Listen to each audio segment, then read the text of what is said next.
So, one of the most important aspects of what we do that I would think would be interesting to focus on here is this idea of uncancelability, right? Censorship resistance. And I don't mean just somebody being censored on social media. I'm talking about companies themselves, right? Like, are you building something that can be stopped, or are you building something that is itself decentralized and censorship resistant?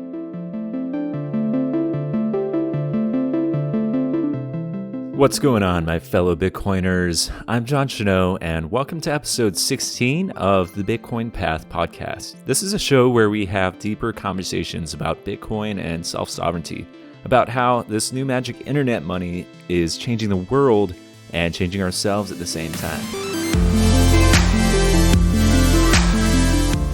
In this episode, I get to share with you my conversation with Matt Hill of Start9 Labs. Start9 Labs is the creator of the Embassy, which is a plug-and-play personal server. It offers one-click installation and simple configuration of open-source software services that run over Tor V3.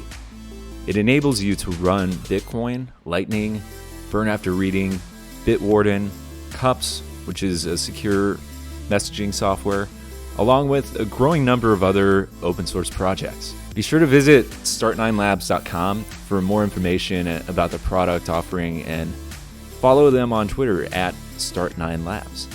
I really enjoyed talking to Matt, and I'm really excited to see what the future holds for Start9 Labs as they aspire to revolutionize the personal computing world for the sovereign individual. I really aligned with him in this vision, and just overall, thank you, Matt, again for coming on. It was a pleasure.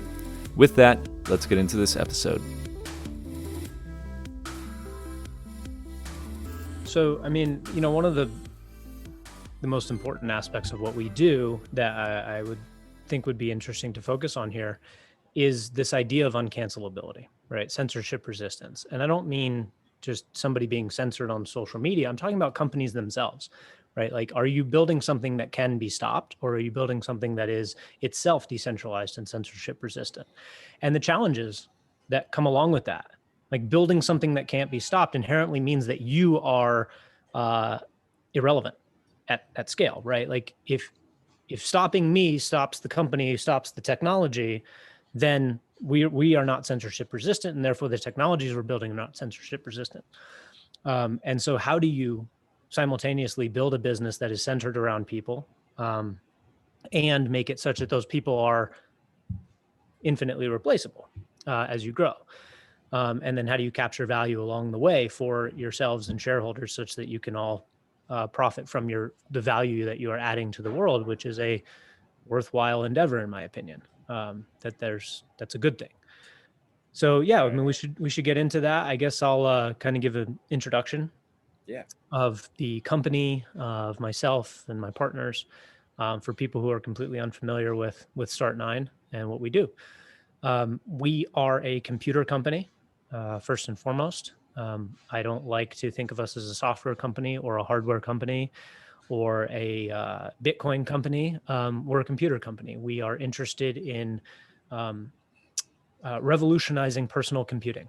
And I use that term in its full meaning. I do not mean some sort of iterative development or evolutionary development on personal computing, but an actual revolution, a new way of thinking about how humans and computers interact in a global sense, as in a networked sense. So it is helpful to have a brief history, and I mean really brief and broad category history of personal computing. You have the very early personal computers, which are the early IBMs, and Apple and Microsoft, and these things were bricks, that sat in your home and or in a university, and everything that happened on these computers stayed on these computers. You installed software via physical media, so you'd stick in a floppy disk and install some software onto your hardware, and then you would use it. And all the data that was produced in that software was stored on a hard drive on the computer, and there it remained forever until you personally stuck in a different, hard disk, floppy disk, and copied it, and then brought it to another computer. So there was no connectivity, which was a problem, right? I mean, these computers were essentially just augmentations of our own computing power, personal computers. We would sit there and they would just grant us more power. We could do calculations, we could do word processing more efficiently than ever before. And this was a huge win. The problem was is that we couldn't, we couldn't talk to each other through these computers, which is where the modern internet came in. Really got legs with America Online, Netscape Navigator, the idea of browsers, and the World Wide Web came into existence. But even at that time, most of the data produced on the computer was still on the computer, and you had to explicitly share things with other computers. That there was still computing was still relatively private and personal. And over time, what happened was we evolved this current hub and spoke cloud structure of personal computing, where it's anything but personal anymore, right? Everything that you do, even utilizing applications on your computer, are essentially always talking to the cloud, are always feeding data back. I mean, I went and got the company an Adobe suite subscription this morning because we have needs for Illustrator and Photoshop and these advanced animation software. And you can't buy software from Adobe and install it on your computer and just use it. You have to use their cloud platform, and you have to pay monthly. It's all cloud and it's all subscription, which means it's not mine.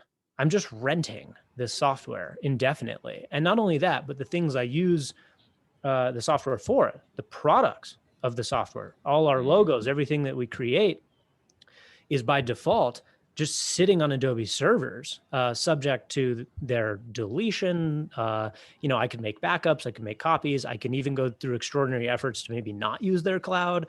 But the non-technical default is just like, you are renting and you are beholden. And it's really, that might sound kind of inconvenient or just weird, but when you really understand what's happening here, it actually starts to sound quite dangerous. And so that's where we come in is, we view the first computing, the first personal computers as like, the introduction. Then there was a computing revolution where we moved it to the cloud, and that's where we are now. And we believe that this is the next computing revolution, which is that we utilize advanced cryptography and decentralized network protocols to bring computing back to the individual, ownership over data and communications, without losing the interconnectedness of the modern web. So you get the best of both worlds. You get the best of the early computers in terms of privacy, and you get the best of the modern cloud infrastructure in terms of accessibility and interconnectedness. And we found that sweet spot. We actually found how to do that. And that's what we're building. And, we're very relatively unknown as a company. We've only been around for just over a year. I think we're in our 15th month right now. And what we have done in those 15 months, we are very proud of. We have built an enormous amount of technology with very few people in limited time. And we are now growing and going to blow people away with what's coming down the pipeline here. I know you said yourself that you don't have one of these devices, or wait, did you say that? Do you have one? No, I don't. I have a couple full node implementations. Yep. On a Raspberry Pi, but I've yet to do an embassy. Yeah. When we first came onto the market, people were calling us a full node, right? Yeah, a plug and play full node. And when I say people, I mean Bitcoiners, because that was our niche market, right? We entered the market through Unconfiscatable conference, and then we went to BitBlock Boom, and we had some connections on Twitter, and that's basically it. I mean, we just kind of tiptoed into the market, entering through the Bitcoiner space, not even really the crypto, space, but Bitcoin. And of course, the fact that this thing is a Raspberry Pi that runs a Bitcoin node with the push of a button, we were immediately just categorized as like, a Casa, my node, and there's a few others. And And that wasn't totally inaccurate. I mean, we did offer what they offered, but I think people are slowly starting to realize that what we are building here is much broader than a Bitcoin node. Its capabilities are practically infinite in terms of what it could do from a utilitarian perspective. Like what this thing is capable of is almost anything you can imagine when it comes to human computer interaction. When I say this thing, I don't mean the box. I mean the software, Embassy OS. Okay. The fact that we sell hardware devices with Embassy OS pre-installed is really just an artifact of our recognition that most people don't want to do anything technical, right? Right. Like, yes, you can get your own Raspberry Pi. You could compile our code from source and pay nothing for it and put it on the Raspberry Pi. Very few people are going to do that. You could get a Raspberry Pi and buy a pre-imaged, pre-compiled version of Embassy OS with much less effort and put it on the Pi and buy that from us for the convenience. Or you could buy a device and plug it into the wall. And everyone's doing the latter. We're not going after technical Bitcoiners. That's not our target market. We are going after everyday people who are sick of their communications and data being hijacked and confiscated by large corporations, cloud service providers, and even governments. Right. You know? Yeah. And so what's fascinating about that is even like a year ago or, you know, a year ago, the atmosphere, the culture around digital privacy, I think was totally different. You know, I have friends who my friend that I live with right now, we were traveling in Europe and we had this conversation about digital privacy. And I was like, so don't you like care about people, you know, having access to your data or like the vulnerabilities that you might have around this? And, you know, it's very just kind of carefree, like, well, what would they want to do with it? You know, like I'm not that worried, but as we've gone through this previous year and seen just so much overreach in all these different areas, it's kind of, I really think it's shifting people's consciousness and awareness to really be a lot more open to the solutions that companies like you guys are offering. So are you experiencing a similar change, like in terms of an uptick of interest in your guys' product? We I mean, absolutely did. especially after the Trump and Parler events. It's hard to pinpoint specific events in terms of cause and effect, but the general trend is that, you know, what we see is that people are caring more and more about digital privacy. But I'll go further than that. We're not really selling digital privacy. We're selling digital sovereignty, of which privacy is one affordance, right? Like you Right. being sovereign implies that you can have privacy. Right. Right. But Yeah.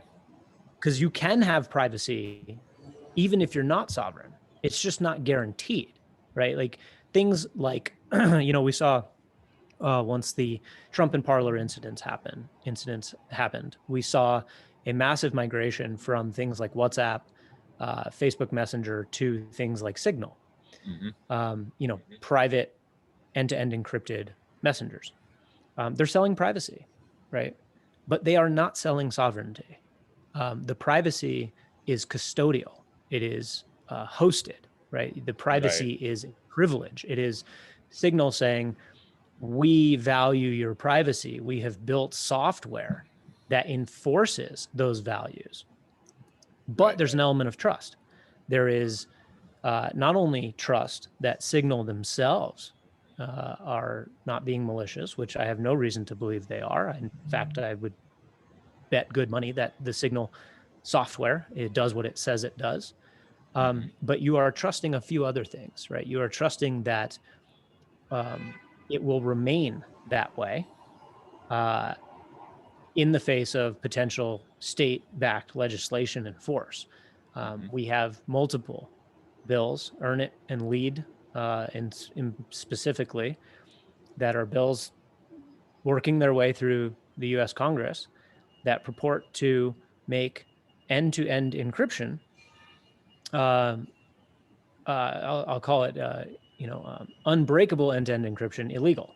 That service providers of privacy and encryption would be required by law to build in backdoors.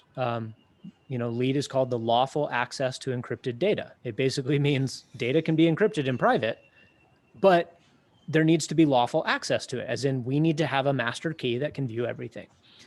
And so when you use Signal, it's not just that you're trusting Signal; it's that you're trusting the macro environment in which Signal exists and is subject to, and could change at the whim of a group of people, a group of individuals who are corruptible. Secondly, things like Signal do not afford privacy in terms of network graphs, right? So just because the message itself is end-to-end encrypted, right? You and I can send each other messages. Signal absolutely knows that you and I are talking. They know that we are having a conversation. They know the frequency of messages. They know exactly when those messages are taking place. Even if because the content it's connected to the phone number too, right? Well, it's not only they know that. Yeah, they know who you are. Your actual real world government identity is attached to your Signal account. And maybe you could work around it using burners and stuff like that. But we're talking about non-technical people here. The vast majority of people using Signal are going to use it in the standard way, which means that their identity is attached to their activity and that everyone they interact with is known. The frequency is known, the timing is known, all of that is known. The only thing that might not be known, and I say might because, again, there's an element of trust there, is the content of the messages. And so while that is a step in the right direction, I would argue, towards privacy, demonstrating that people care about privacy, it is ultimately inadequate. It's ultimately just not going to solve the problem because the problem exists at a deeper layer of society than simply Google scanning the contents of your email. The problem is bigger than that. It's the fact that they are relaying those emails in the first place and could choose to turn it off, could choose to spoof where an email is coming from, right? You can't trust communications. You can't ensure that your data are safe. And so we offer a sovereign solution. We are moving, the little slogan on the back of our t-shirts says sovereign computing, right? It's not about privacy. Privacy is a very important artifact of what sovereign computing affords, but it is not what we are after. We are trying to put individuals in control, sovereign, unbreakable, permissionless control of their data and communications through computers, which has never been done before. Prior to the original computers, which were sort of sovereign by default, but siloed, isolated. You couldn't do all the powerful things that we want to do with computers. And solving this is a riddle. It is extremely difficult stuff that we are trying to pull off here. And that is a major differentiation between things like Start9 and many of the other sort of Bitcoin nodes in the space, is that those are not sovereign computing platforms.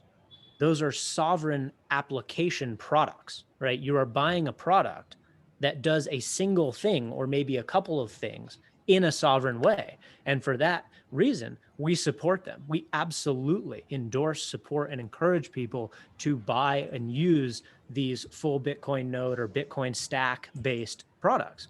But ultimately, they don't solve the depth of the problem that we are attempting to solve, which is data and communications at large, of which Bitcoin is only one piece of it, a very important piece. But it doesn't fix everything. Bitcoin fixes this is a wonderful meme, and it just doesn't extend to international corporate and government espionage on individuals and coercion and force. It doesn't solve all of that. It's just a great step in the right direction, and it shows us how to solve those things. Unless it incentivizes you guys to create a computer company that solves the problems. It did. Just Bitcoin, thinking in the purest in the Bitcoin maximalist vein, what they that's might what I say, mean. right?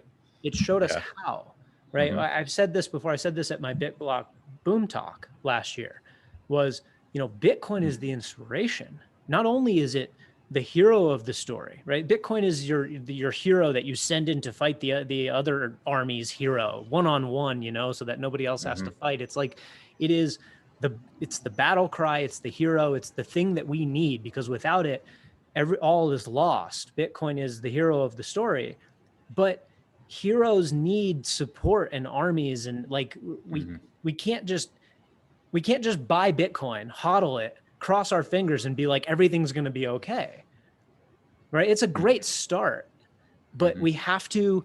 This is bigger than that. Okay, there are forces at work here. I don't think people quite understand, myself included, I'm sure, how influential fear can be. Okay, like if this really gets dangerous, as in if Bitcoin really keeps going, and it's going to, the people that Bitcoin is disrupting are not going to just turn over. All right, I read The Sovereign Individual, the book, and it was the thing in my life that I can point to that more than anything else that turned me from a pessimist to an optimist, right? I understood the problems. I had already been aware of Bitcoin at the time when I read that book, and was aware of its potential to solve some of these problems. But I still just looked out at the establishment. I looked out at the status quo, and I said, how do you beat that? Like, I was campaigning for Ron Paul in 2012. Okay. I'm, a libertarian ideologically, and he was and is a hero. I think he will be remembered as such. And I was, in Tampa at the Ron Paul rally during the Republican convention, and I watched what happened to him in 2012, because there was a real intellectual political movement taking place behind Ron Paul. And there was a real opportunity to affect real change. And he had a plan, it was, in my mind, that was almost our last chance, was Ron Paul 2012. That was like, we got to get this right. For like within the system. Yeah, to save the existing system, to implement freedom-based libertarian ideology politically. Like, I viewed that as our last chance to win politically through the existing political channels. And they just went like this with him. It was almost like a fly. He was like annoying, and they were just like, forget that. Just don't say his name on the mainstream media. Every time you do say his name, talk about him like crazy old Ron Paul, like talk about him like a clown, but mostly just don't say his name. And it made me realize how powerful our social media and traditional media systems are, right? Like, I was already acutely aware of kind of the power of propaganda, the power of sort of information, control over information. But it wasn't until I saw how swiftly Ron Paul, this leader of a movement, was dealt with. And I would imagine that a lot of the Bernie Sanders supporters feel the same way, right? Because it was just, he didn't fit the bill of that party. And it's just, you can just kind of like get rid of these people. I was very depressed. I was like, how do you beat that? How do you fight back against something that powerful, that big and powerful? And then I read Sovereign Individual, and I said, okay. Technology drives politics. You can affect structural political change by inventing new technologies that change the incentive structures. All you have to do is change the incentive structures of society, and politics will eventually sort of like get in line, right? That incentives are everything, and technology can be used to change incentive structures. And this is what Bitcoin is doing.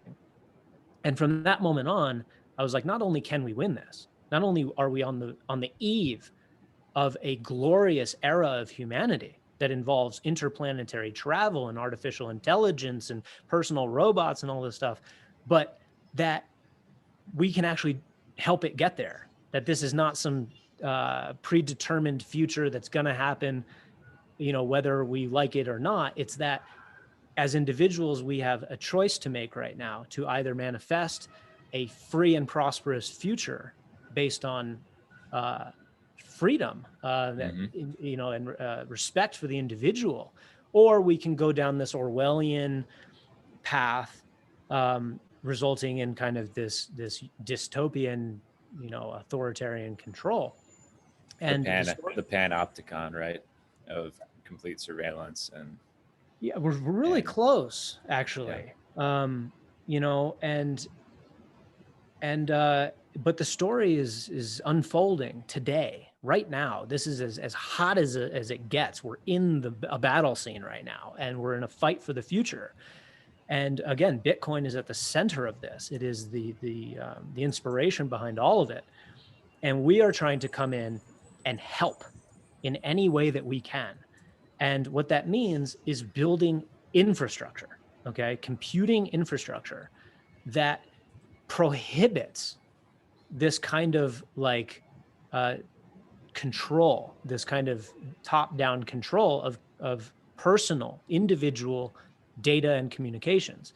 Bitcoin needs this. It needs the plug and play nodes. It needs what we are doing if it is to survive, because if you have one Bitcoin node running in the world, Bitcoin still works in terms of your ability to transact, but it's just the old system, right? Mm-hmm. Somebody is like, Bitcoin is a peer-to-peer decentralized protocol only insofar as the network itself is peer-to-peer and decentralized. And so if there's two nodes running and both of them are on AWS, then you're back to where we are.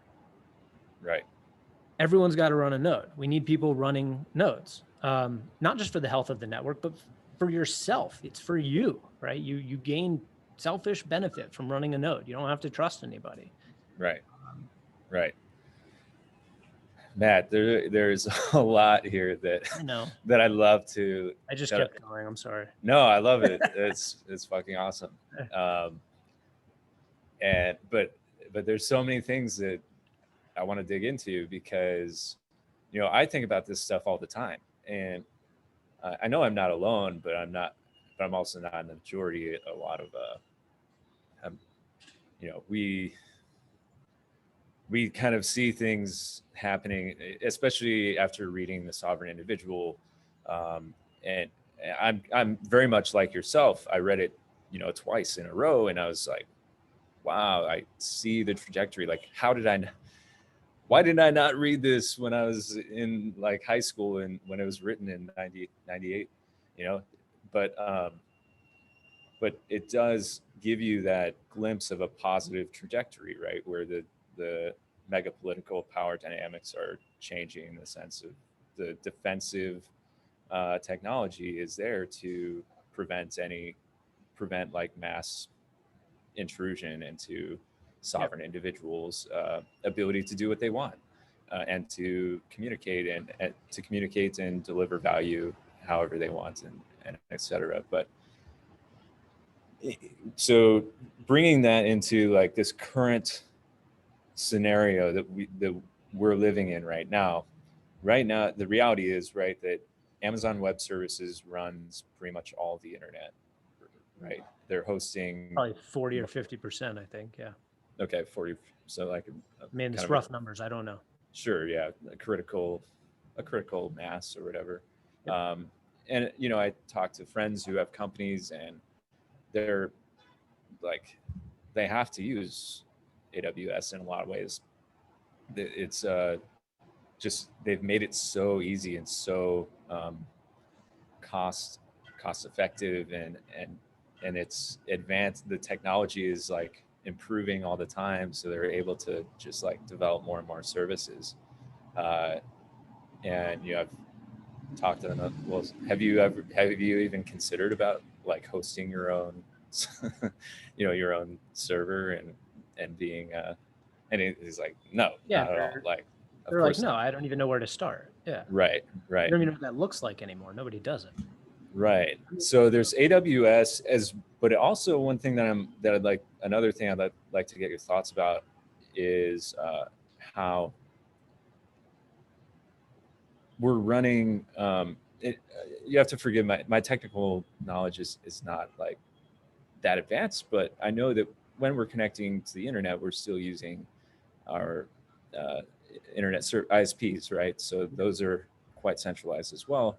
And even the hardware that they're using to connect to each other is owned by private telecom companies, right?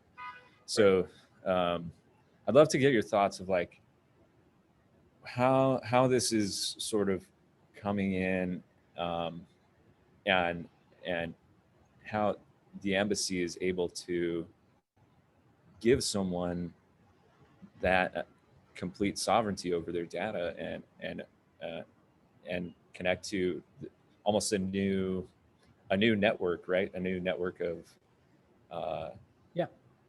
of sovereign individuals in that atmosphere. Yep. So, as I mentioned before, we are building advanced technology here. We have not, I do not in any way want to diminish the product utility of some of the other kind of plug and play Bitcoin nodes. Mm-hmm. But there is a fundamental difference in the architectural approach in that what they are doing essentially is taking a operating system like Ubuntu or Linux. Ubuntu is a distro of Linux, and Mm-hmm. uh, sort of pre-packaging a bunch of services, a bunch of applications into like a bash script. Like, you push a button, okay, so if I'm a developer and I want to run Bitcoin and Lightning and BTC Pay, I'm going to sit down and I'm going to install Bitcoin. I'm going to do all the commands. I'm going to do all the things, right? I'm going to install the dependencies and everything, and I'm going to have Bitcoin. Then I go, okay, I want to run Lightning, and I do all those other technical things. And then I go, okay, BTC Pay. What they have done is they've taken that effort, that series of events that needs to happen, and they turn it into a script, right? Just to like push the button and it'll do it all for you. Okay. Right. And that is beautiful. And it's great. It's a huge step in the right direction because it allows somebody who doesn't know how to do all those steps to basically get up and running. The problem with that approach, the challenge, is that it is what is called rigid. It's like, this is what we have packaged. Okay. It's a bundle of things. And you could even make it appear like it's not really a bundle by allowing you to sort of like turn on and off these things, right? Or even have it be like hidden from your screen until you install it and then it shows up. But the point is that the operating system sort of shipped with all of this stuff. Okay. And Umbral has recently made strides towards moving towards a more modular system like we have, which is that you can actually like kind of shop for a new service to install, and it will grab it, presumably from a registry that they host, and install it onto your box. It's good, right? The problem there is that the number of things that can be done and the scalability of the system itself is inherently limited because everything has to be self-contained, right, in these Docker images. And we leverage Docker as well. So it's not a criticism of Docker or that architectural approach. It is that you go to install this thing and you get everything that it needs. So for instance, if I want to install Bitcoin, I'm getting everything that it needs, okay? And I want to then install Lightning, and it gets everything that it needs, except for Bitcoin, by the way, right? Lightning needs Bitcoin. So they sort of made an exception. They were like, okay, for these layer 2 Bitcoin networks, Lightning and BTC Pay and all that stuff, we're going to assume that they need Bitcoin. So there's this dependency. It's like you get Bitcoin whether you like it or not, basically. And then you can install things that need Bitcoin to function. Right. Where the problem would come in is, what if you needed something else? Okay, so let's say I wanted to run something like Mastodon. Okay, I want to self-host my own instance of Mastodon. Well, Mastodon depends on both Postgres and Redis. Okay, these are two different types of databases, and they're quite heavy. Like, these are like substantial pieces of software that in themselves are things that you could configure if you were advanced, and they're databases, they're data stores, okay? And Mastodon needs both of these things. So if you want to put Mastodon onto a system like that, what you have to do is package up Mastodon, Postgres, and Redis and put them all into a Docker container, a single container, and then ship that to the user. And this whole thing will just run and it'll just work, which is fantastic. Right. But now let's say you want to go install something, some other service that also needs Postgres and Redis, okay? Now what you have to do is do this other thing again. You have to package it all up and ship that whole thing. So now your little Raspberry Pi is running Postgres twice. It's running Redis twice.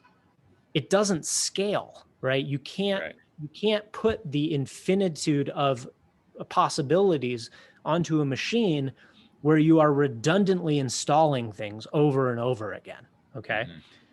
And so we have built an extremely sophisticated dependency management system, and people who use the embassy have commented on this and just been like, whoa, like this thing is completely modular. I go to install Lightning, like I can get my embassy and install LND without even installing Bitcoin. I install LND, and LND immediately is going to install and tell me in very clear language, like, I'm not going to work.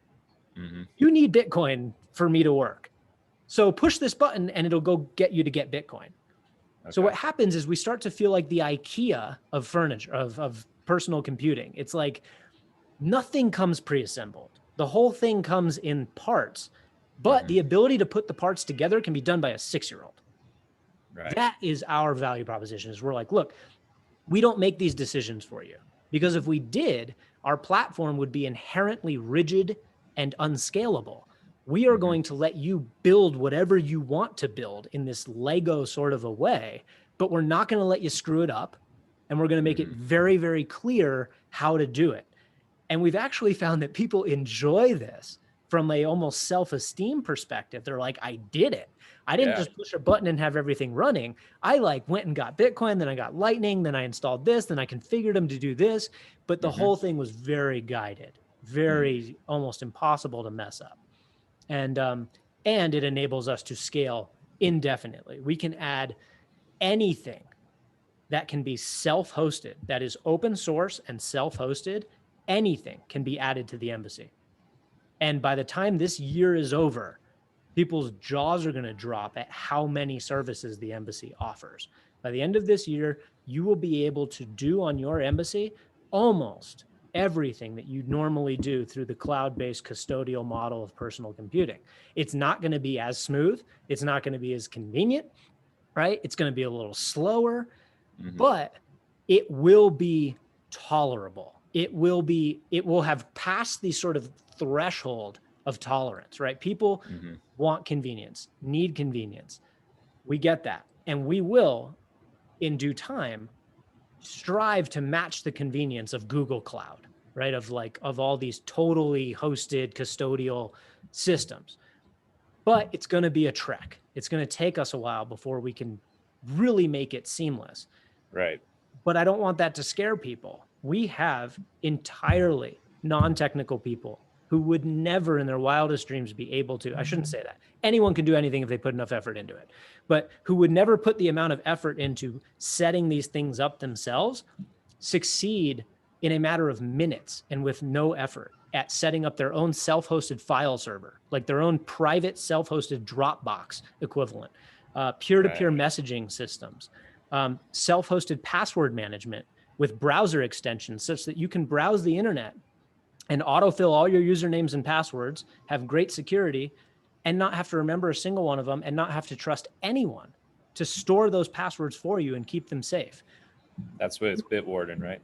Bitwarden. It's awesome. Yeah. Bitwarden is the most useful thing on the store right now. It is more useful on a daily basis for our customers than Bitcoin by far, right?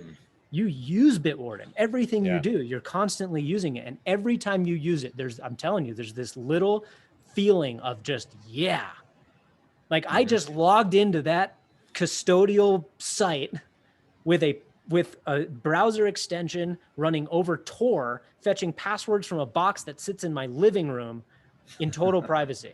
And there's this feeling of power. It's like you feel powerful when you control your data in private. Yeah, I mean, I do that just, I just open a Tor browser to access my Bitwarden account now, and just copy and paste everything. But I imagine it'd be like, Well, but do um, you run your own Bitwarden server? no, I don't. Sure. So So that would add a whole other, yeah, so you know, you're just using Bitwarden's computers to right, store your right, passwords, right? Which is right. again, using a password manager is a good idea. Hmm. And the Bitwarden software is open source and the team is great. And I'm sure they don't have backdoors built into your passwords. But the bottom line is that if a Bitwarden server goes down or you become a person of interest and suddenly you get Hmm. flipped off, all your passwords are gone. You can't do anything, right? You could be cut off Yeah, from every single digital activity that you do with the flip of a button by anyone with yeah. sufficient That's authority to make that's that fucking call. scary. Right. I love Bitwarden, but use Hmm. it self-hosted. Run Right. your own Bitwarden server. Okay, now go do that. You're not going to Hmm. because it's this like command line adventure. You're going to go to the repo. You're gonna have to install this database and then do this and this and this. With an Yeah, embassy, which thankfully, like tried to like push myself, right? I'm kind of in this world, so I want to like, learn, and I'm downloading Ubuntu and running the command line and downloading open source software, but yeah, not my mom or like my brother. No, they're not going to do that, right? no, So, it probably won't. And like I said, anyone can. right, It is possible, but we know the fact is that they won't. right. We've seen this. We know that look, people are busy. The world is loud. It's fast. Nobody has time Hmm. to go learn this stuff. Um, the ones that do, great. I encourage it, but that's not who we're catering to. We are a computer company, a personal computer mass market company. Hmm. Um, and therefore, our product has to be accessible to the least technical, the least common denominator of society, which is an incredible challenge from a UX, UI, reliability, support, customer support standpoint. I mean, it's just like what we are attempting to do is a little great. It's a little outrageous, right? It's a big, Yeah. big thing. Um, I wanted to dive in a little bit more too for maybe some of the more technical listeners, but also not into sort of what is unique about our system, what unique value propositions Embassy OS offers over, say, some of our competitors. And I had mentioned this dependency management system, this idea that service A needs service B, but service D needs both services A and B, but only if service F is not installed, right? Like it's this Right. incredibly graphic network interdependency system that can handle anything, any arbitrary number or direction of dependencies. That's huge. The other thing that we offer, which is oftentimes not appreciated until you have to do it, is configuration. So when Okay. you are somebody who is installing self-hosted services and running them, there's what's called sort of settings, configurations, right? Like this service will run differently depending on choices that you make in the settings menu. So a Bitcoin node, for instance, there's like hundreds of settings that you can change in this menu, restart the service, restart Bitcoin, and it'll behave differently. It's like it's running a different, it runs in a different way. And these configuration sets can often be very intimidating. Okay. When you go into your bitcoin.conf file, it is incredibly intimidating. And not only that, it is not comprehensive, as in the file itself doesn't even list all of the possible ways that you can configure Bitcoin. And there's no protections. I could go in there and change some value that's default value is 100 and change it to the word hello. Okay, it used to be 100. I change it to hello and I go restart Bitcoin and it explodes. Okay, right. Like because it's going to try to read this value and it's not the right kind of value. It's, it needed to be between 1 and 100 and I wrote 1,000. Okay. Right. There's no protections. And so here you go again. You're off on the internet looking into things and looking for documentation and you've just lost everyone again. Yeah. So what do? They don't touch the defaults, which means they're not getting the power of the system.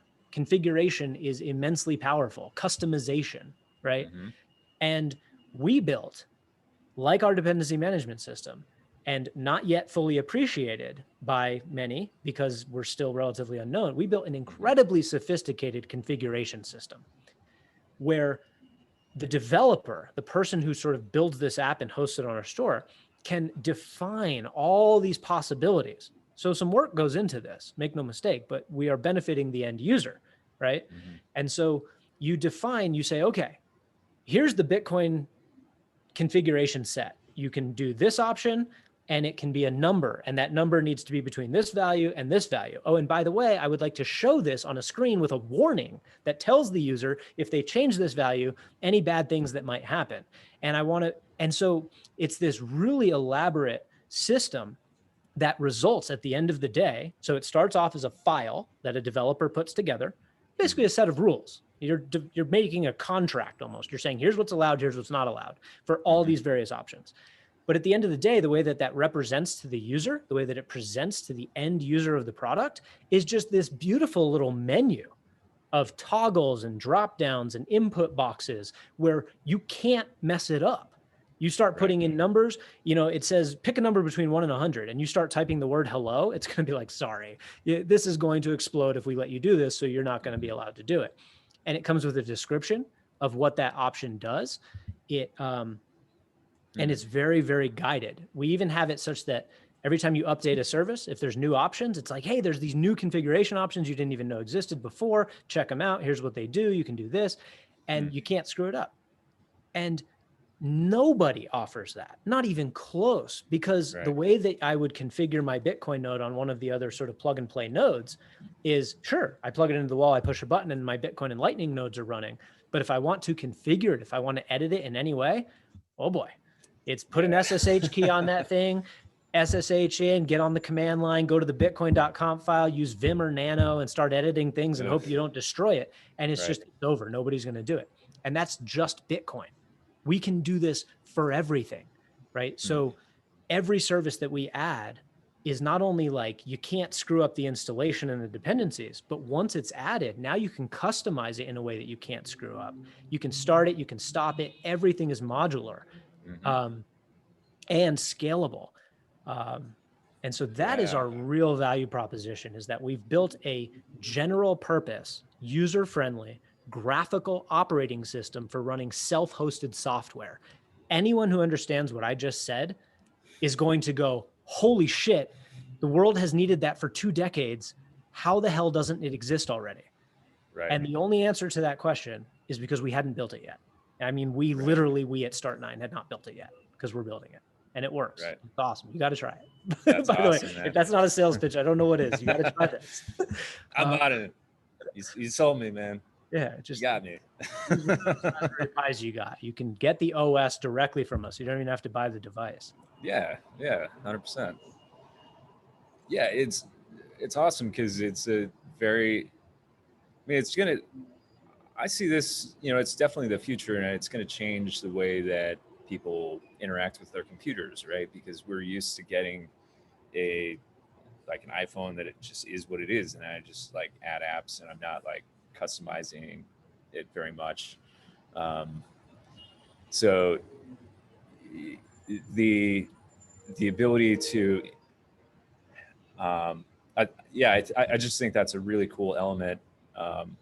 That's added into the sovereignty aspect of it, to where not only do you have privacy, not only do you have, you know, sovereignty over your data and what you're actually doing here, but you can adapt it and improve it and customize it to your own particular needs. So yes, it's under the umbrella of sovereignty, right? That's why I said that we're not privacy company. We are a sovereignty company, and we put under the umbrella of sovereignty is as much control as you want over your stuff, you should be able to have. So selling somebody a pre-built, pre-bundled set of software that is very difficult to break apart and very difficult to configure is not sovereign. It's not as sovereign as it could be, right? I want control over my computers. And then it starts to get crazy, okay? Where people really start to recognize what we're doing here is when they start thinking about alternative devices, not just software, not just me messaging you or me storing data in the cloud, but you start thinking about the locks on your home, the thermostat in your home, your smart refrigerator, right? You start thinking about these internet connected devices, and the word sovereignty starts to take on a whole new meaning, a visceral one, right? People react emotionally to the idea that devices in their home are not under their control, right? You Yeah. might be okay with sort of like your text messages bouncing off of Signal's servers or Apple's servers. You might be okay with Google storing your pictures, but a lot of people, even who are okay with those things, are not okay with a smart speaker sitting in their living room that is sort of always listening to everything they're saying and feeding that information to a centralized server that then analyzes it in order to extrapolate as much value from you as possible and sell it to others who are going to do the same. Mm-hmm. That's the red line for people. It's not Google has my photos, it's Alexa is listening. And there is no solution in the works right now for that. Nothing except for us that we are aware of. We are the only company that has made meaningful headway towards a future of sovereign Internet of Things connected devices. And the reason for that is because in order to do that, in order to have a security camera in your home that captures footage, sends it to a server that you control, and then your ability to view that footage from the other side of the world in privacy without any third parties being trusted along the way, in order to set up that system, which can be done, by the way, today, that can be done. There are people in this world who can set that system up. Setting up that system is 10 times as difficult as setting up a Bitcoin node. Right. So if people are buying plug and play Bitcoin nodes, right, if they're willing to say, look, it's too technical for me to set up my Bitcoin node, I want this thing that I can plug into a wall and run it. How much more likely do you think they're going to be to buy a security camera that offers the same value proposition, which is plug this thing into the wall, tap your phone to it, and you're basically running what used to be a Nest Cam, all the luxuries, everything. You can view it from anywhere in the world, except nothing goes to third parties. Everything is under your sovereign control. And the only way that that can be built, that system can be built, is using the architectural approach that I described earlier with dependency management and configuration. You're never going to get that system from a bundled, sort of prepackaged, brute force, rigid approach to running self-hosted software. You need a modular, scalable, graphical operating system approach. And that's what we're building. Right. So while we are not selling IoT devices yet, we are building IoT. What does that stand for? Internet of Things. Oh, Internet of Things. Right. It basically means a device that is connected to the internet. Right. To the cloud, which everything is going to be. Okay. Your chair, your massage chair will be connected to the internet, right? That little bike back there connected to the internet. These things are all connected. And we want them connected. There's benefits to that, enormous benefits to having your physical devices connected to the internet, because you can use them and control them from anywhere in the world, which is amazing. The problem is that right now it's all just being held in custody. All that information is flooding to a couple servers so that you can access it from everywhere. Why not flood it to your own server? Right. Access it from anywhere. And the reason is one reason alone, which is that it's too hard to do. Right. Because right now, in order to do that, you need to set up a VPS, right? Your own personal. Or Tor. Okay. Yeah, you can. Well, VPS. Okay, so VPS stands for Virtual Private Server. And what that means is that it's not a physical device, that you are literally renting hardware from Amazon or DigitalOcean. Those are VPSs. It's like, I don't have a server. I don't have any physical server, but I want to run my own server. So I'm just going to rent physical space on your servers, which again is a step in the right direction in terms of self-hosting. But if you're running it on Amazon's computer, it can just be turned off. Yeah. If you don't have physical access to the physical device, it's not sovereign. it's still somebody else's computer. They just given you control over it for a while, you know? Right.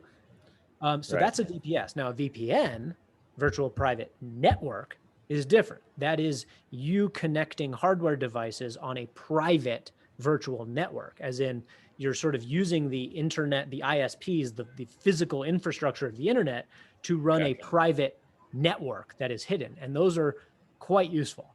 Okay. VPNs can be a very useful tool for privacy. Yeah. Um, So theoretically, you could have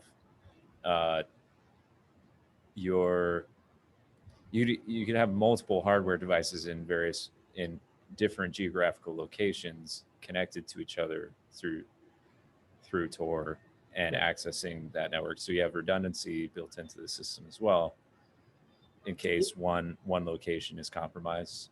Yeah, Is that in theory. So we actually don't offer that yet, but we are okay? building that. So right now, with your device, we are in a situation where you plug this thing into your wall and it is acting as the cloud. That device is a cloud. In fact, we should probably like paint a cloud on it or something like that, or like make it look like a cloud, just to draw that correlation in people's minds. Like Right. the cloud is just a computer that's sitting somewhere Right. running all the time. And in Yeah. this case, it's yours. We call it a server, right? And so everything lives on that device physically. Okay. So if somebody comes in and just smashes it with a hammer, dumps water on it, there's a fire, all your stuff is gone. Not only are you cut off, but you can never get back again. Okay. Like your passwords are gone forever. Any Bitcoin you had stored in Lightning channels is gone forever. And so there's a certain amount of personal responsibility that running one of these devices requires at present, in that you need to take care of it. You need to make sure that it's healthy and safe, and that you do backups.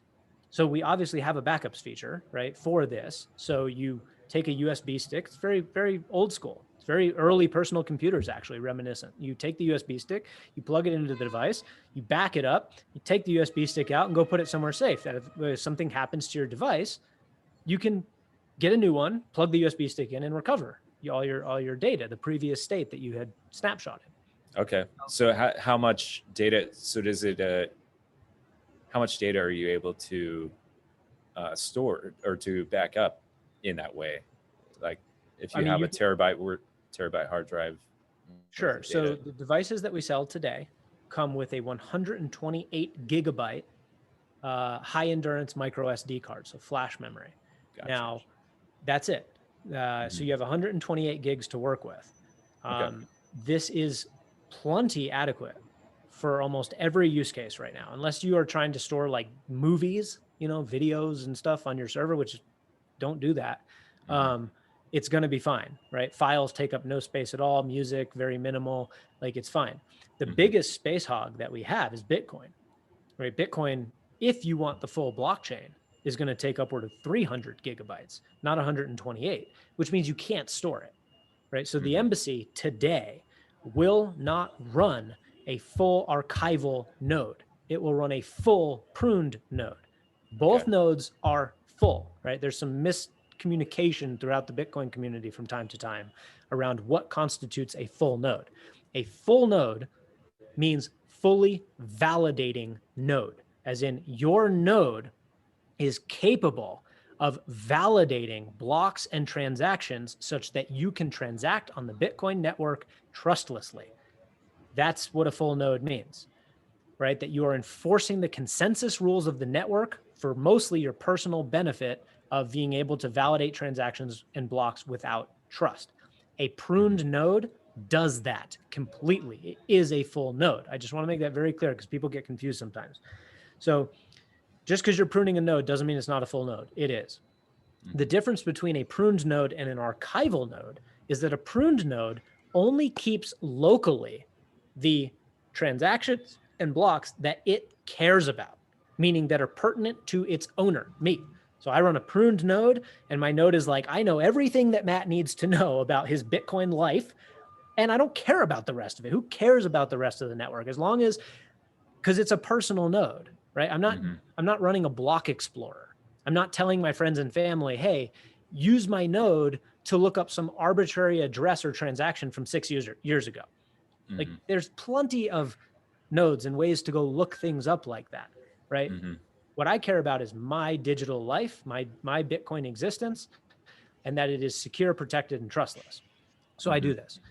The benefits of running a full archival node, like storing the entire blockchain and having all the indexes so that things can be looked up really quickly, the benefits of that is if you want to do advanced analytics and searches, as in like, I want to analyze the transaction graph of Bitcoin over the years, or I want to go look up some arbitrary block from 2010 and see what was in it, right? Or I want to tell my friends and family that they can look up their balances on my node and stuff like that. Is the benefit of running a full archival node, which quite frankly, almost nobody needs.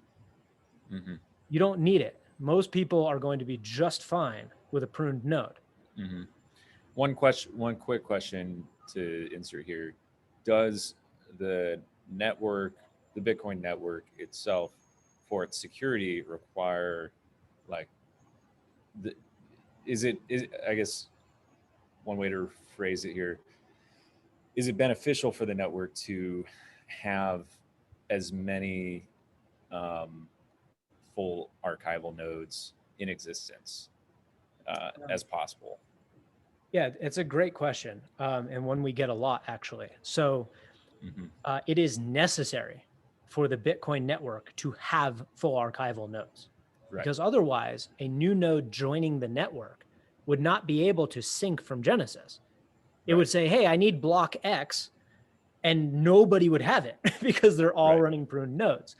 So at some sort of absurd dystopian scale, it becomes a problem if everyone is running a full node, right? But you actually don't need that many full archival nodes to bootstrap everyone on the network, relatively speaking, right? Even if a small fraction of the nodes were for our full archival, the network would be quite healthy. Secondly, Keegan, a member of our team here, is actually working on a proposal right now that would enable pruned nodes to maintain a sort of probabilistic subset of the total data. So I run a pruned node and it retains not just what I care about, but not everything either. It retains some subset of all the data. And then some other node that's pruned is retaining a different subset of all the data. And that you could actually write a protocol, an algorithm that would ensure with certainty that at any given moment, the network itself had N amount of copies of the full blockchain, right? So you could set it and be like, all right, we want there to be at any given moment, 1,000 copies of the full blockchain distributed throughout the Bitcoin network, even though there might not be even a single computer that has the whole blockchain, which means as I'm syncing from Genesis, somebody will have the block I'm looking for, guaranteed. Not only somebody, but 1,000, right? Like you can guarantee that that the full chain exists, even if it's broken up. However, even with that protocol, even if that comes to full fruition, which would be very good because it would enable people with very small hard drives and stuff to run Bitcoin. It would be super easy and lean and fast, but people would still run full archival nodes. Like no matter how efficient we make running a pruned node and no matter how viable and practical it is, there's still going to be people, probably myself too, that's just like, I'll run a full archival because why not? Like I have the disk space and it's healthy for the network. And so I'll run it. And so like it is not a viable, it's not a valid sort of worry that pruned nodes or like a threat. Excessive amount of pruned nodes are an existential threat to the network. It's just not a viable threat. It's never going to get to that. Yeah, it makes sense. So we encourage pruned nodes. Absolutely. They're leaner, right? When you run an embassy, by the time it's done syncing from Genesis, you have approximately 6 gigabytes of data total. So we took a 300 gigabyte blockchain and brought it down to 6. And that's actually storing most of that. The majority of that 6 gigabytes is actually the current UTXO set. It's actually keeping track of the mempool. Right. Okay. Interesting. Mempool and UTXO. Yeah. So, so yeah, it's super lean. Barely takes any space at all. Now, all that said, we think it is critical. It's actually a huge like milestone in our development of our operating system to enable people to plug in external hard drives. You shouldn't be bound Right. to a 128 gigabyte micro SD card. Like it's not even safe at long-term scale. That card is going to fail probably 6 to 10 years in, depending on how much you're abusing it. It's a high endurance card. We get guarantees from the manufacturers in terms of what it can take. Like these go through extensive testing. So we do not believe that we are putting anything out into the world today that is inherently unsafe. But memory fails, disks fail. And eventually, without proper backups at some point in the distant future, all flash cards will fail. So will all hard drives eventually too. They're all subject to potential failure. And so we think it's critical to enable people to go out and buy a 2 terabyte, SSD or NVMe drive and plug it in to their embassy and use it for one or more services, right? And so we're building, as is with our general approach to building our software, we are building this in a very general modular way, as in you can plug in a hard drive and say, I want to run Bitcoin and Lightning on this hard drive, and go into Bitcoin and Lightning and select that drive as the place where you want all the data to live, and boom, it'll work. Then you can plug in a different hard drive, maybe something, doesn't need to be as fast or as big as what's required for Bitcoin. So you plug in a 500 gigabyte, maybe cheaper SSD, you plug that in and you go, I want this drive to store all of my photos and files for my self-hosted data store, my self-hosted file server. And so you will be able to plug in as many drives as you want into this device and set them as the destination for data from any given service. Yeah, right. That's just step one. Then we are going to enable cloud storage, not hosted, not by us, right? You will be able to not only do backups, right? So let's talk about backups for a second. Remember earlier I said to do a backup, you got to plug in the USB stick, hit backup, and then it saves it on the drive. You can go put it somewhere. That's kind of inconvenient if you're not home, right? It's also inconvenient if you are home. Just walking over there and putting the stick in and going and retrieving it might be too much. So what you want to be able to do is from anywhere in the world and at any time, preferably even automated without you having to take action, just have your embassy and all of its services be backing up constantly, right? But where's it backing up to? You don't want it backing up to another drive that's plugged into the embassy, because if there's a fire in your home, they both go. You want it backed up to another location entirely. You need geographic redundancy. Right. And this is actually a lot easier than it might sound, than you might think. All you have to do, and this will be, again, user-friendly as everything else is you would go into the settings of your embassy and enter a address, maybe of your friend or your mother or family member or whatever, and they can allocate a drive on their embassy to do backups for you. And so I can create a trusted network of people, and they're encrypted, by the way. So it's not like I'm putting my raw files and photos on mom's, SSD drive. It's that my computer, my embassy would encrypt these things, send them over there and store them for safekeeping. And it would do this regularly. And then I could reciprocate and store her backups.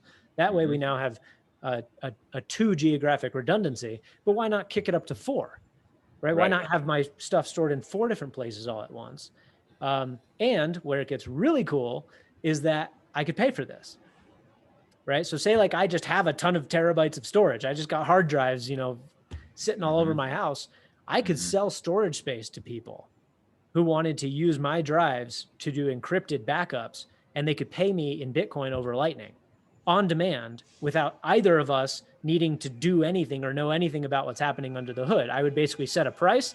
I'd be like, hey, if you want to do backups on my computer 16 times a day, I'll give you up to 500 gigabytes, 16 times a day. Here's my rate. Boom. You can tune it. And every time they send you data and ask for proof that you still have it, right? Because you don't want them to trust you. Then we're back to the trust model. Right. I need to be able to prove to them constantly, every second, literally every second of the day, that I have all their stuff without having to pass all their stuff over the wire. And you can do this using hashes and Merkle proofs, right? You can actually I could prove to somebody that I have their data by basically them challenging me at every moment of the day and me saying, yep, I have that. Yep, I have that. If I have that, so they can infer that I have everything because I don't know what they're going to challenge me on. And I can prove it over and over and over again, very efficiently. And every time they send me new data or I prove to them, they pay me a couple sats. You know, I make money. I'm sitting now, I got a server sitting at home. I'm just making money by doing backups for people. Right. Yeah, we're building that. Yeah, that's very cool. Yes, it's not coming now. Yeah, we got a lot of work to do. No, we want it now. Come on, Matt. Well, that's been a thing. That's the first thing that happens when people discover us and they get into our products and they join our we want everything. Oh my God. Yeah. It's like they get it though. I mean, to our credit, they get it. Like our product makes people go, oh my God, the possibilities are limitless. And then next thing we know, they're in our channel being like, hey, when can we get this? When can we get this? When can we get this? I'm like, we are 5 people sitting in a room. We are not a big company. We're just a couple people sitting around a table trying to build something here. Yeah. Well, let's talk about that. So you are now, I saw an announcement that you guys got a little funding and you're now hiring.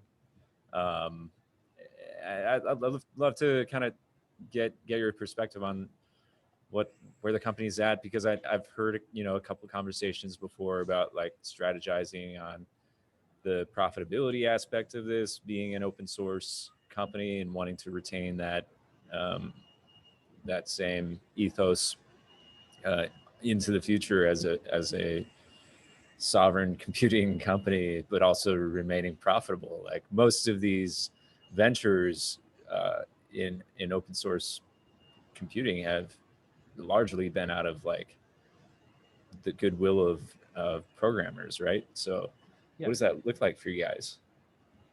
Yeah, you nailed it. That's what all the investors wanted to know. So, right. Yeah, I mean, there is a crack.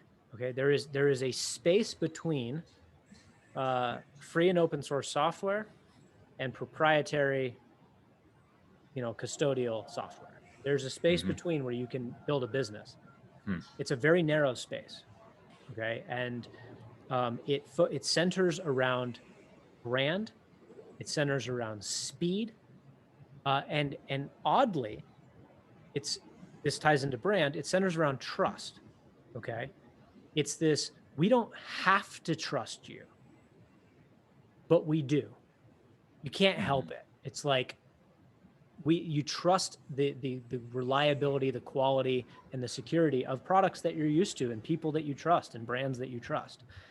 There is nothing we can do as a company, nothing, to stop somebody from taking our open source code, cloning it, calling it something else, hosting it on a Tor V3 hidden service as a fully compiled image so that anyone on earth can go download it. There is nothing we can do to stop that. Right. I'm also not worried about it at all, because that is bootlegged software. That is dangerous stuff. For 99.9% of the population, they are not going to the dark web to go download bootlegged software from an anonymous person. Nor is there any incentive for that person to do that other than to mess with us. There's no reason for them to do that, right? Because they're paying to operate that server. They're risking, they're taking risks by doing that, right? They're taking risks in the sense that our license is very clear, which is that you're not allowed to do that. We made our software open source for a couple of reasons, right? Some of which are misunderstood. Like the main reason that we open sourced our software is because we want ourselves, in the light of building a decentralized entity, to be expendable, right? We think that that is important. In fact, we think that making ourselves expendable cause us to live longer as a company than we otherwise would have. Let's say Start9 was building what we're building today, and that the software was completely closed source and proprietary. What happens? Okay, give it a year, maybe more, maybe less, and somebody walks into this office and says, here's a gag order. Here's what you're going to do. You're going to build backdoors into this thing. You're going to feed the data here. We want to know who the customers are, yada, yada, yada. We become subject to coercion. right? Right. By open sourcing the software, the possibility, the probability of that happening drops dramatically, because what you get instead of a company filled with people that you can call and talk to and cooperate with, what you get is a 30-headed monster of 30 different anonymous organizations around the world shipping the same exact software to the same exact customers. So if you are a regulating entity, you have no incentive to essentially shatter one thing into 30 things. You'd rather have the former. So we are Right. actually protecting ourselves from the possibility or probability, because anything can still happen, from the probability of coercion by open sourcing the software. It's essentially a little bit of a trump card. It's essentially a little bit of like a, you know, this is the escape hatch. It's like, Right. it's the fail safe. And because Right. the fail safe exists, we probably won't need it. We will probably never need to do that, to pull the ripcord and just let it loose, because that's not a desirable turn of events for the people who would want to stop an individual from using their own computer in private, which I'm Right. not even sure why they'd want to do anyway. So look, okay, so that was kind of your question and kind of not. So I know that was a little bit of background knowledge. How do you build a business on this? So yes, it's that we are going to be the brand and the trusted entity that people, recognize, and therefore will return to us and purchase our products because they know they're getting quality. Mm-hmm. Secondly, you can view it as a bit of a donation, right? Like a lot of companies will say, here's the product for free, and here's our donation address. We're saying, here's the product for a price. That's your donation. Like if you like what we're doing and you believe in the future that we believe in and you think we're doing a good job, buy the product. Even if you can go get it for free. Like why? Help. Buy it. You know what I mean? Like that's our donation. We don't want donations. We Mm-hmm. want to sell value for value. Right. And that's what we're doing. We're a business. And the fact that you could get it for free with a certain amount of effort or maliciousness, like why? You're clearly expressing that you like our stuff by wanting it. So pay for it.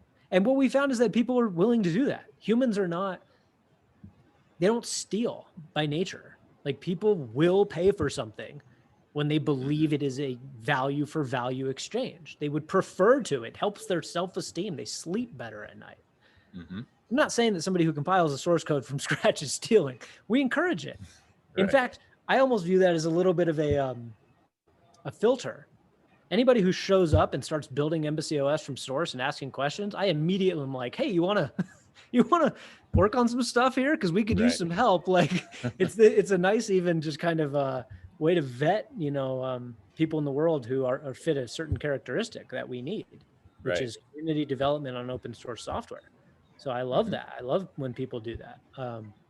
What we don't want is somebody taking the fully convenient, fully compiled code, shipping on their own hardware device and taking all of our hard-earned effort and basically, taking it from us. Like we built it, Mm-hmm. and we want to keep building it. And to do that, we need income. So Yeah, it's like it reminds me, kind of bringing things in as in a metaphorical sense, or an analogy might be, say, the church, like the early church, or a religious movement, where it's like there's a spiritual movement, a group of people just experiencing an amazing revelatory experience and a change of life, and it's free. Like there's no they're experiencing this tremendous amount of value in this community, and they're all contributing, right,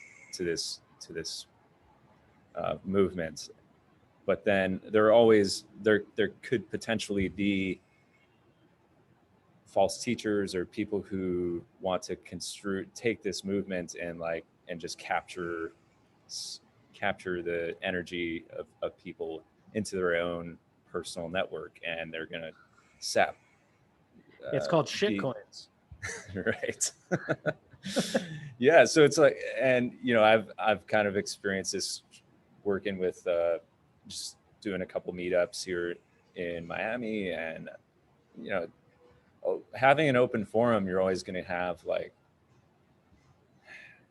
you can't like stop nefarious actors from like coming in and being a part of it to a certain extent. It's, if it's going to be free, it's free. Like people are going to use it for whatever purposes they desire.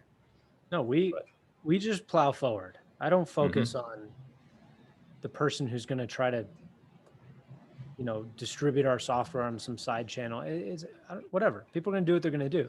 We are going to deliver a fantastic product at an affordable price. We are going to provide excellent customer service and education around not only our own product, but around the entire idea of self-sovereignty and digital self-sovereignty in specific. And people are going to appreciate that, and they're going to buy our products. And I'm not worried about the fringe of that movement, right? Our customers are very happy with us. We have an incredibly passionate set of customers. It's not just random people who think that what we're doing is cool. It's people who are using the product and whose reaction to that use is, oh my God, I want to help you guys any way that I can. Whether it's buying it, referring it to my friends, helping in the community chat, doing some marketing. Like we have volunteers. We're a company and we have people who want to volunteer, which is just a testament to the sort of genuine nature of the team and the product. And we're not going to lose that. Not on my watch. Right. No, this is real. What we're doing here is genuine and real, and it's gritty, and we mean it. We're not looking for sneaky ways to build in backdoors and monetize in these crazy ways in the future. We think that if we do our job right, that we are going to disrupt some of the largest, most powerful companies in the world. I'm not talking about putting them out of business, but we are going to take a bite out of Apple. And it's going to be a tiny little nibble, and nobody's even going to notice. And then we're going to take a bigger bite, and we'll see what happens. Game on, right? But that is what we're going after.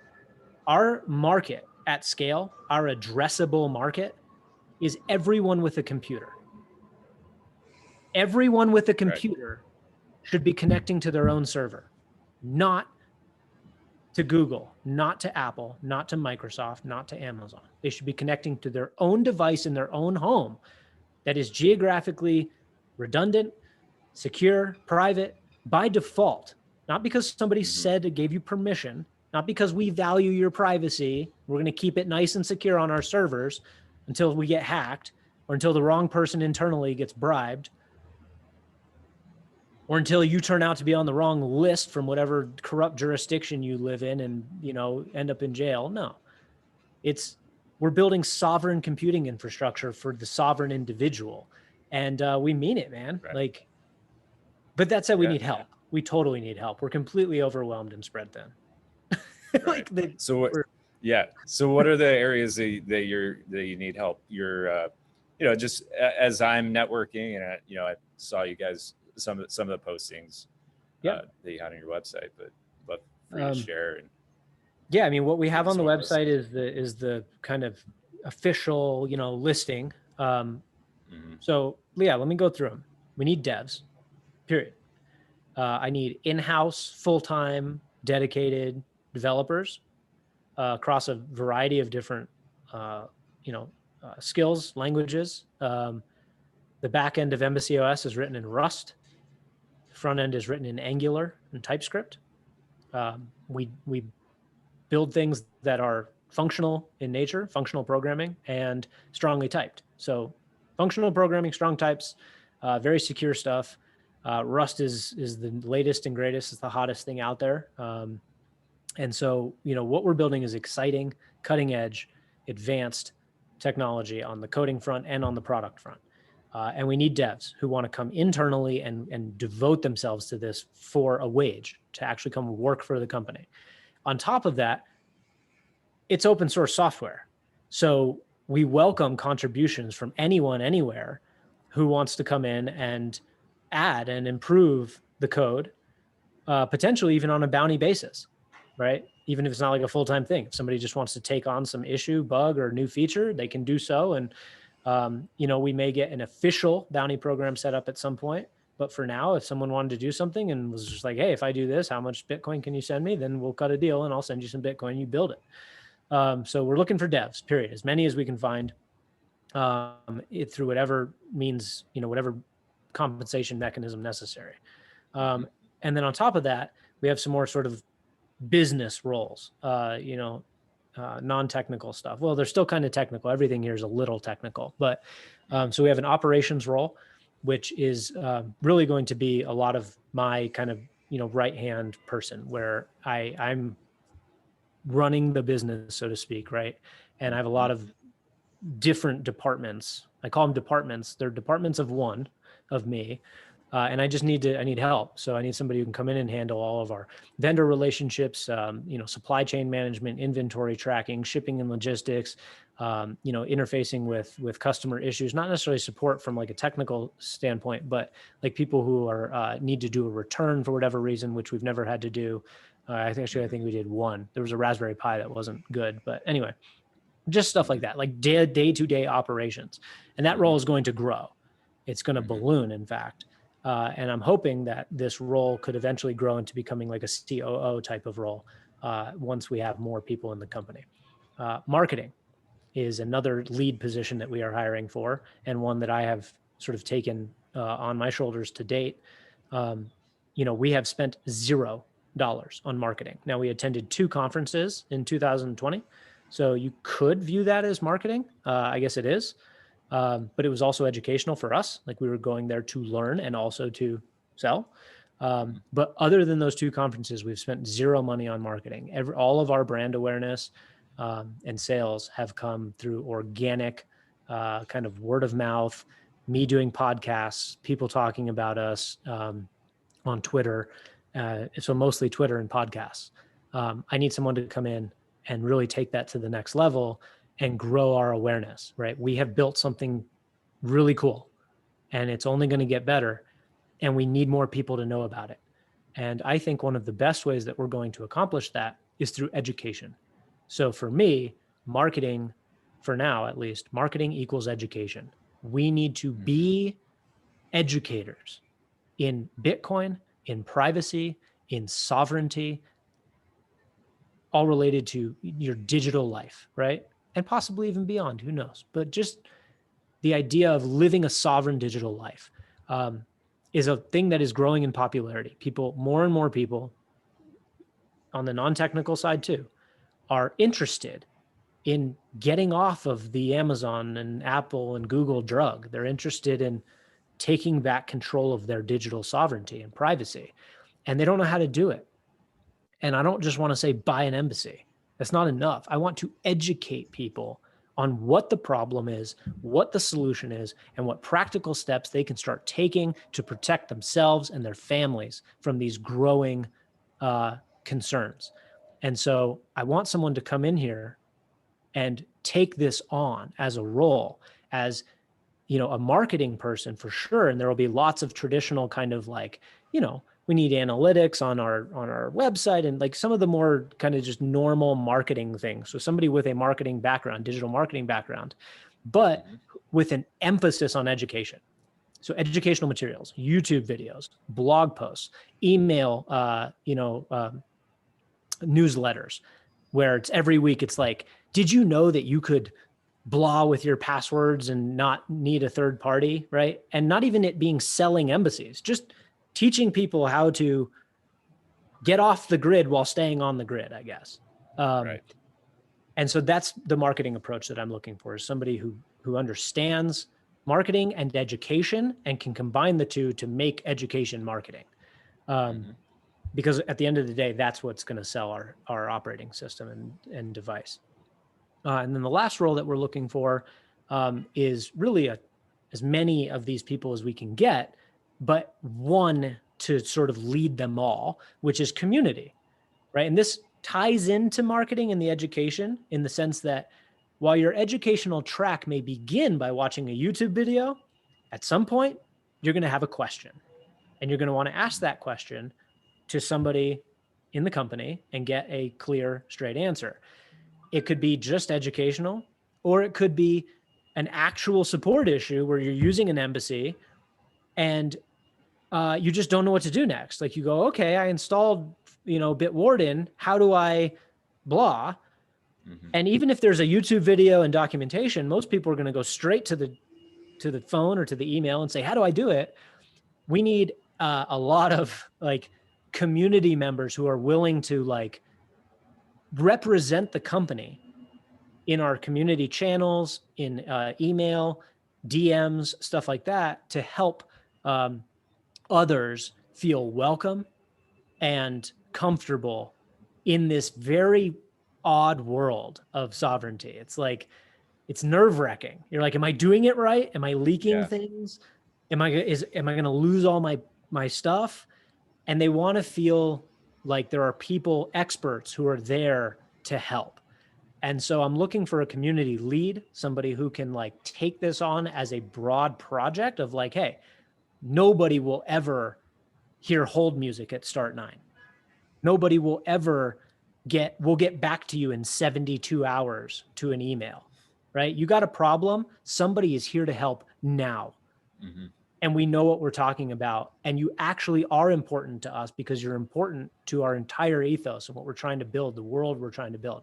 So in other words, we take customer service as seriously as Amazon did in the early days and don't anymore. But we want it to be community driven.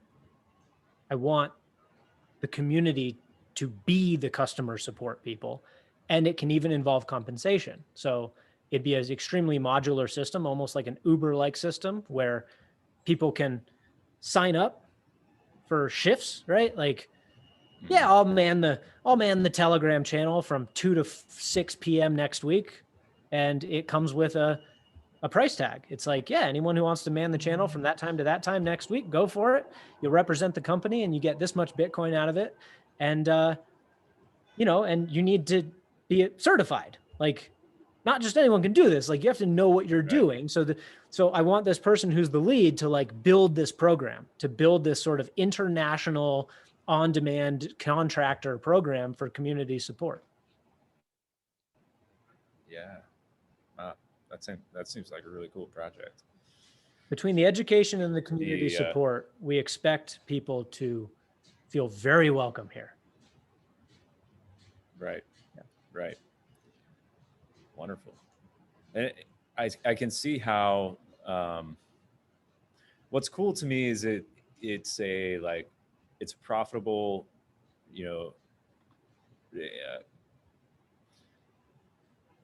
company, a venture that is like, obviously you guys have big dreams. You have this massive vision of change, but it's also part of this growing network of personal sovereignty and movements towards personal sovereignty that is, I think, extremely important. It's going to grow in importance over time. So, yeah, man, thanks so much for your time. I'm really excited about this project and seeing where you guys take it.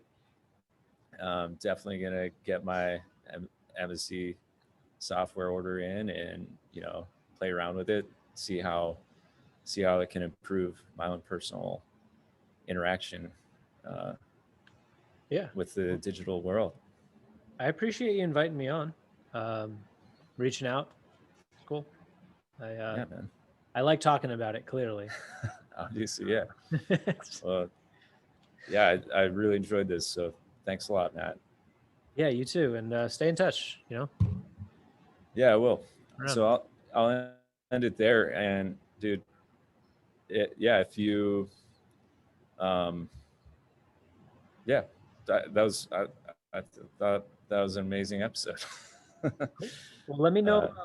Let me know when you get it hosted, and I'll peddle it around Twitter and hopefully get you some more viewers. And yeah, hopefully this benefits both of us. I think it will.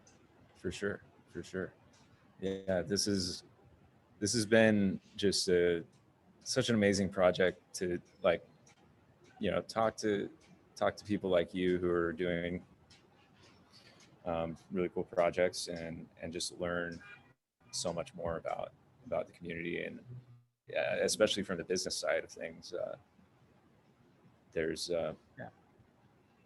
yeah, it's a whole other world. So It is. We're walking a fine line here. right. Right. We're trying to shoot a very narrow gap between open source, kind of community built project and Hmm. company that wants to make a profit. And we just think it can be done. I Hmm. absolutely believe that you can thread that needle. It just requires some precision. Like we have to get it right. If we err too far on one side or the other, then we will become one side or the other. If we err too far on the business side and strictly are out for profit on a quarterly basis with no consideration for the future or, real disruption, then we will fade into history and become a decent little hardware device that once existed.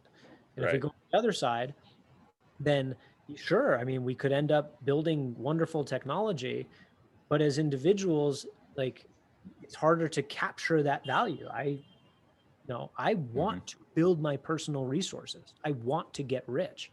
I Hmm. want other people who are building great things and who are producers to get rich because that's the people we want to have the money, right? Like, Yeah. Yeah. like if all the people who are building all the Bitcoin and great technology in the world, see with Bitcoin, we had this weird situation where it was like, yeah, nobody's getting paid to build Bitcoin. I mean, there are some funds that pay devs and stuff like that, but you could Hmm. just buy Bitcoin and hold it. And that was Hmm. essentially income. But Right. we don't have a shit coin. We don't have that ability, right? It's like we want to build a world where the people who are building real good value products make a lot of money because if those Hmm. people have a lot of money, then they're more powerful in the world and we can do things. It's like, Hmm. don't give me a ton of money. I'm going to piss people off. Right? Like if I end up Yeah. making a lot of money in this world, I'm going to piss off a lot of people because I'm going to use it. Right. I'm Right. going to I'm not going to go buy a yacht with it. I'm going to use it. Yeah. So I anyway, that's the point is we want to make money 100% as selling a great product. that's that's what we should all want. Right. I You got was to earn it. actually, yeah. You got to earn it So for real. one question I had as we were talking about the Internet of Things, and this is a sovereign personal server that's it's located in your home, and it's going to be tied to all the different functions of your home as well. I it's sort of an undeveloped thought, but I've thought a lot about just the shared economy with like Airbnbs and Ubers and Yeah. Uber services and all of that stuff, like, and seeing these like it's shared, it's supposedly they started out supposedly as like a decentralized platform or whatever, but it's not a platform, it's a company, Yep. and they're controlling everything, and they're controlling It's everyone's efficient access. labor deployment is what it is. Uber Right. Uber is a workforce management company. They manage a Right. workforce of people. They're like a temp labor agency. They're just using technology to do it Yep. more efficiently and for a particular purpose, for rides, right? But Hmm. those people work for Uber. I drove for Uber years ago when it Yeah, first came same up. here. And it was a very valid form of making money. It was a Hmm. great thing. And you never had to do it. And so it's a whole new way of thinking about employment, and I'm all for it. Hmm. But Uber itself is not a platform. They Right. are going to squeeze the center as much as they can. Ultimately, they're a broker. Hmm. Uber is sitting between supply and demand of labor. Here's Yep. somebody who needs a ride. Here's somebody who has a ride. Uber's the fucking elephant in the room that is taking up all the Yeah. value, that's sucking all the value out of that equation. And, I'm not mad at them. It's like they're No. providing a service. They're making that connection, Hmm. but that can be done Yeah. without them. You Yeah. can build Exactly. a decentralized peer-to-peer Uber for anything without them. In fact, I have built some of it already.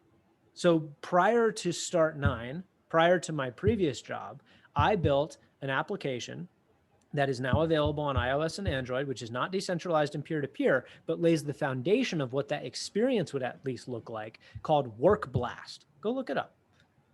Go to getworkblast.com. It is my app.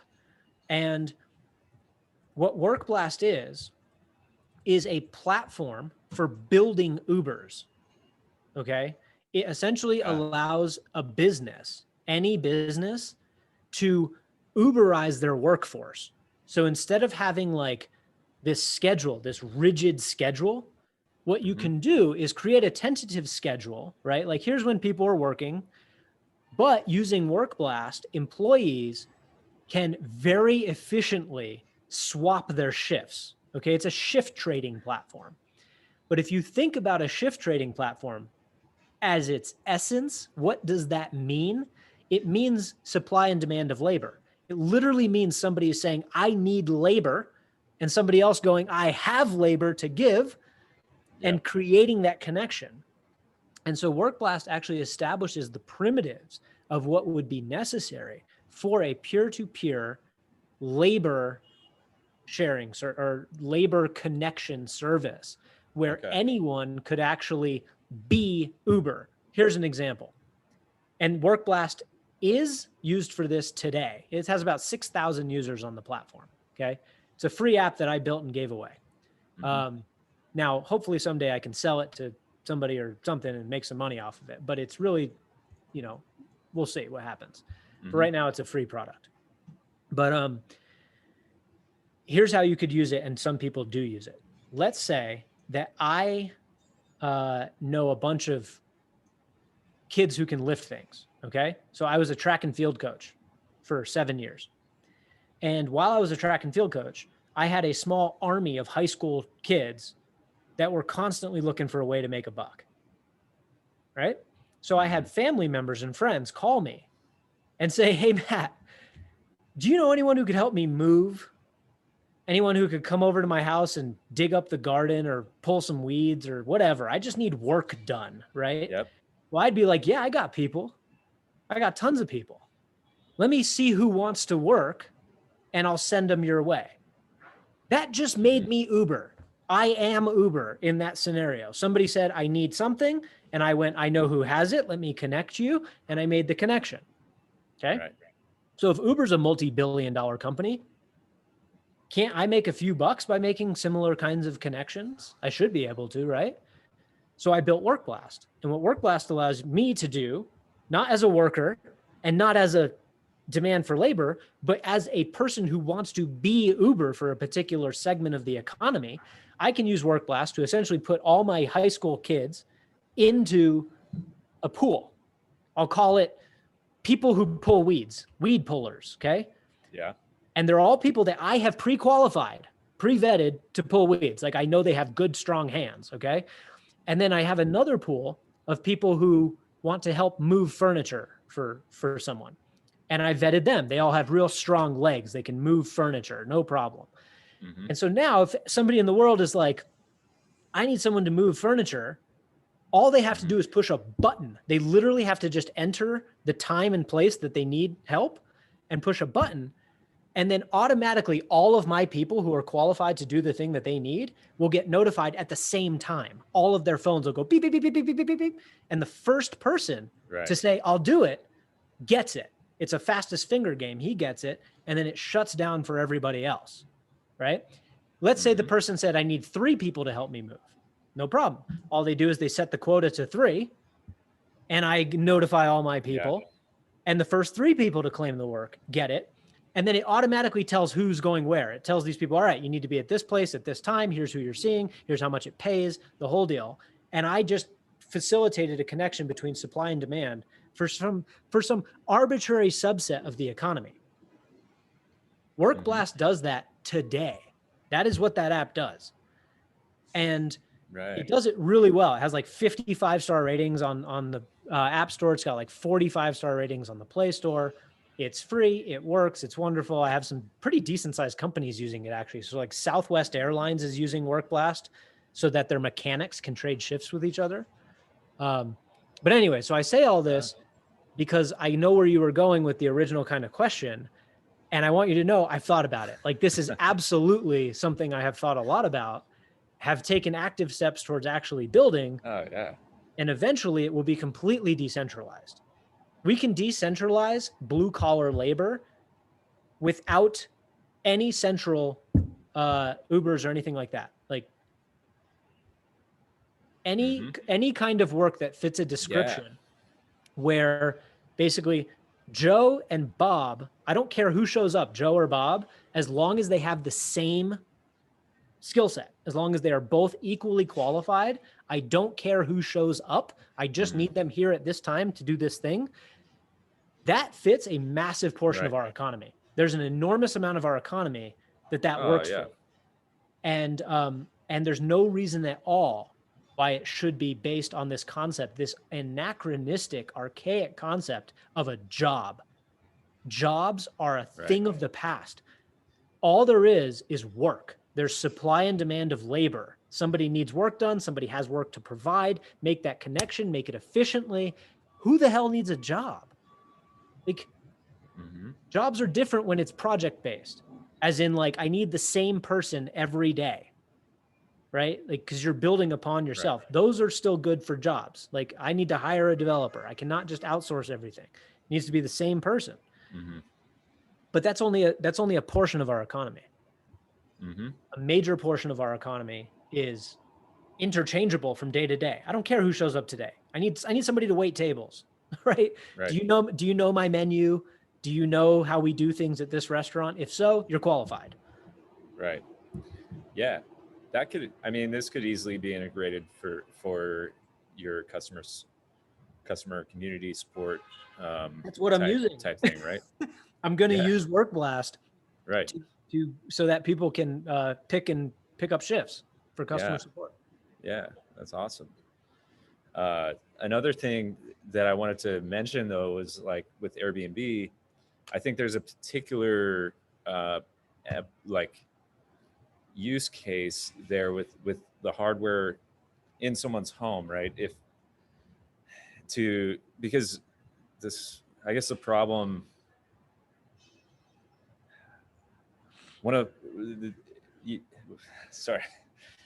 you're able to like use the home automation system to basically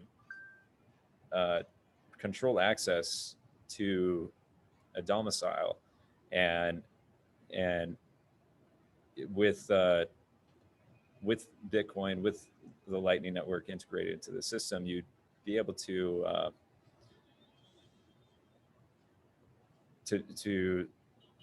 do the Airbnb thing in a totally decentralized way as well, right?